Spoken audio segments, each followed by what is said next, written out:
જિલ્લા પોલીસ વડા ડીવાયએસપી સહિતનો કાફલો જે છે એ અત્યારે ઘટના સ્થળે પહોંચી ગયો છે। માલવાહક જે રોપવે જે તૂટ્યું હતું તેનો જે ઓપરેટર હતો તનવીર અહેમદ તેને સાથે રાખી અને હાલ જે છે એ પાવાગઢ પોલીસ દ્વારા અહીં પંચનામું કરવામાં આવી રહ્યું છે।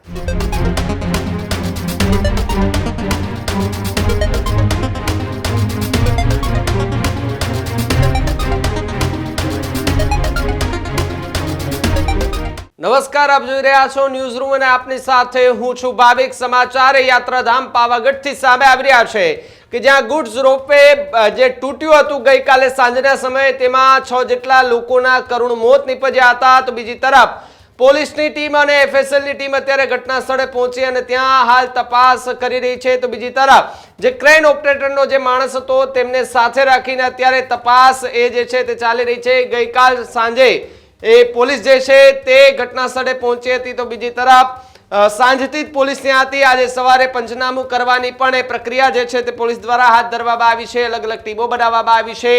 જિલ્લા પોલીસ વડા ડીવાયએસપી સહિતનો કાફલો જે છે એ અત્યારે ઘટના સ્થળે પહોંચી ગયો છે, ત્યાં તપાસ હાથ ધરી રહ્યું છે। તો બીજી તરફ જો વાત કરવામાં આવે તો જમ્મુ કાશ્મીરના 2 રોપવે ઓપરેટરના મોત થયા હોવાના સમાચાર, એક સિક્યુરિટી ગાર્ડ તો બીજી તરફ એક સ્થાનિક જે છે વેપારી ફૂલનો તેનું મોત થયું હોવાની વાત સામે આવી રહી છે। તો બીજી તરફ એક પાવાગઢના અન્ય ક્ષેત્રમાં કામ કરતા વ્યક્તિનું કરુણ મોત નીપજ્યું છે। તો સાથે સાથે એક સ્થાનિક હોટલની અંદર કામ કરતા વ્યક્તિનું મોત નીપજ્યું છે। આમ કુલ 6 લોકોના કરુણ મોત નીપજતા ચકચાર મચી ગઈ હતી। એફએસએલની ટીમ દ્વારા સતત એ દિશામાં તપાસો હાથ ધરવામાં આવી રહી છે। સાથે જ જો વાત કરવામાં આવે તો રોપવેનો ઓપરેટર તનવીર અહેમદને સાથે રાખવામાં આવ્યો છે। આ તપાસમાં એક ક્રેન ઓપરેટર હતો, જે રોપવેનો ઓપરેટર હતો, તેને એ સાથે રાખી અને અત્યારે એફએસએલની જે ટીમ છે તપાસ કરી રહી છે। સાથે સાથે ગઈકાલ સાંજે એ ગુડ્સ રોપવે તૂટતા અફરાતફરી મચી ગઈ હતી। સાથે જ જે પ્રમાણે જે માલવાહક ક્રેન હોય છે, જે ગુડ્સ રોપવે હોય છે, તેને તાર તૂટ્યો હતો અને ક્રેન સીધી જ નીચે પટકાઈ હતી। તેમાં રહેલા 6 જેટલા લોકો કે તેના કરુણ મોત નીપજ્યા હતા। એવી પણ વાત સંભળાઈ હતી કે કેટલાક લોકોને સામાન્ય ઈજા પહોંચી છે। એ તમામ લોકોને સ્થાનિક જેની હોસ્પિટલ હતી રેફરલ ત્યાં કરવામાં આવ્યા હતા, ત્યાં એમની સારવાર કરવામાં આવી રહી હતી। પરંતુ જ્યારે મોડી સાંજ સુધીમાં આંકડો સામે આવે છે ત્યારે ખબર પડે છે કે 6 જેટલા લોકોના કરુણ મોત જે છે તે નીપજ્યા છે। ત્યારે રાત્રિના સમયે પણ અમારા સહયોગી ત્યાં પહોંચ્યા હતા અને આજે વહેલી સવારે એફએસએલની ટીમ પહોંચી ત્યારે સાથે જ અમારા સહયોગી પણ ત્યાં પહોંચ્યા હતા। ત્યારે કેવા દ્રશ્યો સામે આવ્યા આવો જોઈએ અહેવાલમાં। યાત્રાધામ પાવાગઢ ખાતે ગઈકાલે ગોઝારી ઘટના બની હતી, જેમાં 6 લોકોના કરુણ મોત નીપજ્યા હતા।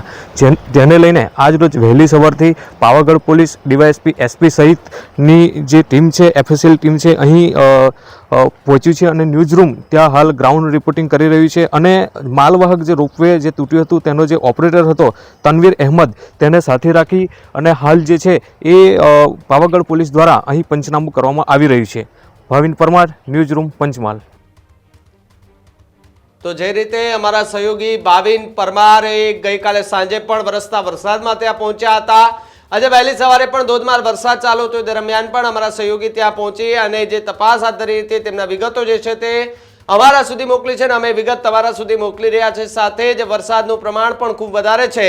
યાત્રાધામ પાવાગઢમાં એ સીડીઓ જે છે તેના પર પાણીનો પ્રવાહ સતત વધતો જોવા મળી રહ્યો છે। ત્યાં પણ સારો એવો વરસાદ અત્યારે પડી રહ્યો છે। પવનની ગતિ જે છે તેમાં ખાસ કરીને જે વધારો જોવા મળ્યો હતો ને તેના કારણે આખી આ ઘટના બની હોવાનું અનુમાન અત્યારે લગાવવામાં આવી રહ્યું છે। પરંતુ જે ગુડ્સ રોપવે તૂટવાની ઘટના બની, એક તાર તૂટવાની ઘટના બની, 6 લોકોના મોત થયા, ત્યારબાદ તંત્ર દ્વારા એવો નિર્ણય લેવામાં આવ્યો હતો કે જે પબ્લિક રોપવે છે, જેમાંથી જે લોકો અવરજવર કરે છે તે રોપવેને પણ બંધ કરી દેવામાં આવે, એટલે કે જે પવન શાંત ન થાય ત્યાં સુધી બંધ કરી દેવામાં આવે। એટલા માટે ગઈકાલે ઘટના બાદ ત્યાંનું જે લોકો માટેનું જે રોપવે હતું તે પણ થોડી વાર માટે બંધ કરી દેવામાં આવ્યું હતું। તો બીજી તરફ અહેવાલો ઘણા બધા આવતા હતા કે કેટલાના મોત થયા હશે, આંકડો વધશે કે કેમ, પરંતુ મોડી સાંજ સુધીમાં 6 જેટલા લોકોના એ આંકડા અને સાથે જે 6 લોકોના નામ જે છે તે સામે આવ્યા હતા। તો બીજી તરફ એફએસએલની ટીમ છે એ તનવીર જે છે કે જે આ ગુડ્સ રોપવેનો ઓપરેટર હતો તેને સાથે રાખવામાં આવ્યો છે। આખી ઘટના કેવી રીતે બની છે તે એ દિશામાં અત્યારે તપાસ કરી રહ્યા છે, પરંતુ મહત્વનું કારણ અત્યારે એ જણાઈ રહ્યું છે કે જ્યારે રોપવે એ ગુડ્સ રોપવે ઉપર જતું હતું તે દરમિયાન પવનની ગતિ ખૂબ જ વધારે હતી, તે માટે તેને હાલક ડોલક થયું ને તાર અચાનક તૂટે છે અને સીધી જે ક્રેન છે એ નીચે પટકાઈ ગઈ હતી. એ પ્રકારની વિગતો અત્યારે ત્યાંથી મળી રહી છે, પરંતુ એફએસએલની તપાસ અને એફએસએલના જે પુરાવા જે છે એ પુરાવા બાદ જે કહી શકાય કે તપાસ કરશે અને તપાસની અંતમાં શું બહાર આવશે એ સમય આવતા જ ખબર પડશે. બાકી 6 લોકોના કરુણ મોત નિપજ્યા છે, એ 6 લોકોની આત્માને શાંતિ આપે એવી આપણે પ્રાર્થના કરીએ. સમાચારમાં અત્યારે બસ એટલું જ. આપ જોતા રહેજો ન્યૂઝ રૂમ ગુજરાત. નમસ્કાર.